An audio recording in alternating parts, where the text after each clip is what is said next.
This is Phil from Whitechapel. And this is Alex from Whitechapel, and you're watching Loudwire.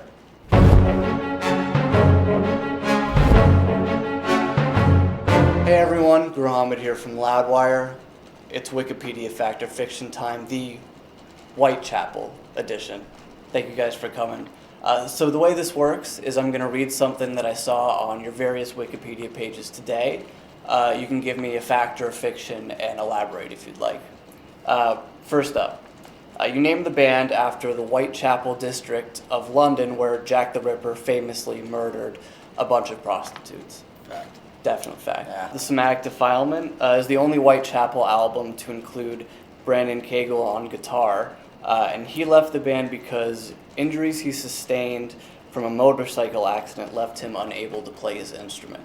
That is fact. That's fact. Yeah, he was one of the original of the three guitar players, and after he got in his motorcycle accident, which left one of his arms paralyzed, we had Zach Householder step in and play guitar for us.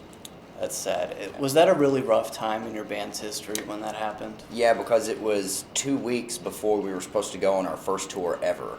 So we were just kind of like, what are we supposed to do? Are we supposed to go with two guitars from here on out, or should we get somebody else? And Zach had played with me in some local bands, and everybody else in the band, knew who he was and stuff, but I was, I guess, the closest with him. And, I knew he was fully capable of playing the material and stuff, and we just asked him to come jam with us and, see if it fit, and, it fit really well. So, he's been touring with us since, our very first show of tour, so... I would definitely consider Zach just as much of an original member as Brandon was.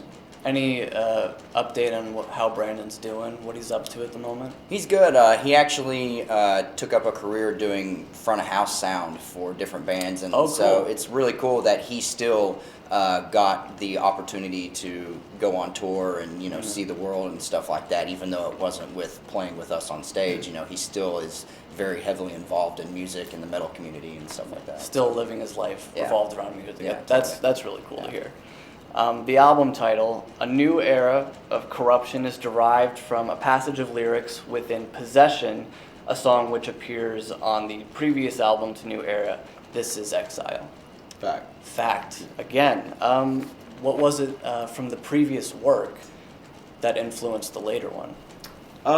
It was almost kind of like I don't know, I thought it was really cool to tie in a lyric from the last album to the next one.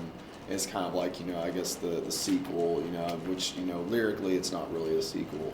But I think that it just really was, I'd like to kind of bring things back in each album, like in the very first song of Arlen's War, you'll hear, a lyric from This Is Exile that's brought back. It's not like I literally say the exact same thing in the same exact way, but it's just a reference. I like to bring references back, kind of like bring the past back and, into the future.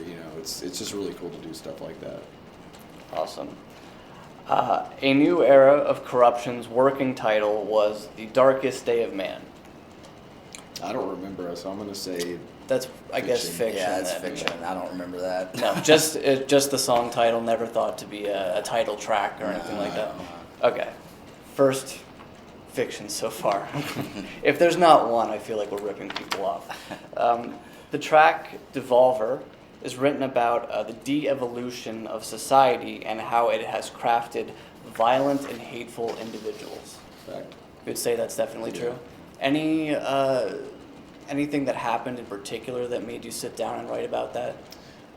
Just, I guess, how things have progressed, and, especially not necessarily the whole entire world, but definitely the United States. But, just all around the world, just a lot of stuff has just been going, down.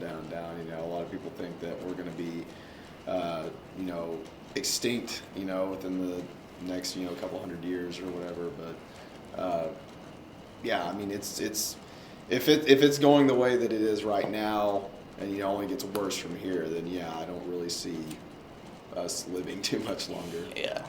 The track Animus is about the passing of your mother. Mhm. Yes. How did putting pen to paper for you help that grieving process? I mean, it's been a long time, but you never really get over it. But it's tough, because it's definitely something that is personal. But whenever you're doing something that I'm doing, it's really cool to share things like that because people want to know about this stuff. They want to, be on a personal level with you. They want to feel like they're a part of your life, in which the fans are a part of our lives. Otherwise we wouldn't be doing this. It is tough though. It's you kind of relive everything, but in the same sense, it's really good because you're finding those emotions and letting them out, and they're not just staying inside. Yeah. During December 2010, drummer Kevin Lane left the group to return to college. Yeah, that's partially true. Okay. He actually also had some issues with his ankle, I believe, currently at the time, and it was really inhibiting his playing. And in our line of music, you really the double bass and your footwork is pretty much everything in heavy metal, death metal, whatever.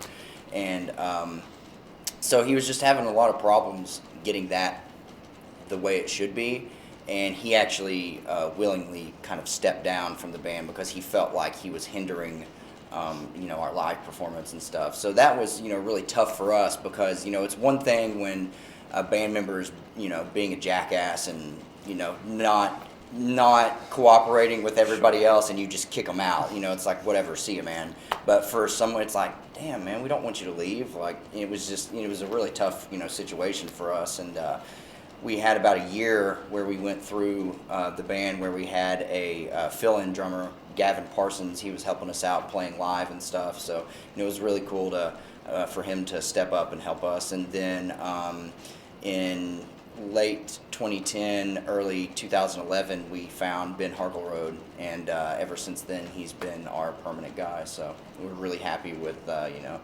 finding him and what he's added to the sound and everything. Gotcha. Last one. I found this one very, very interesting.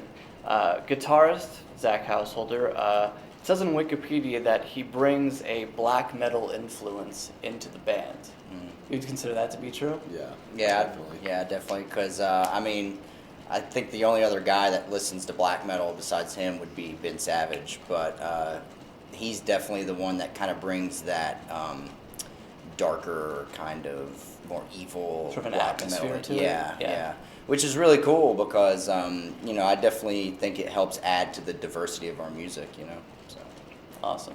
Thank you guys so much for stopping by. Really do appreciate it.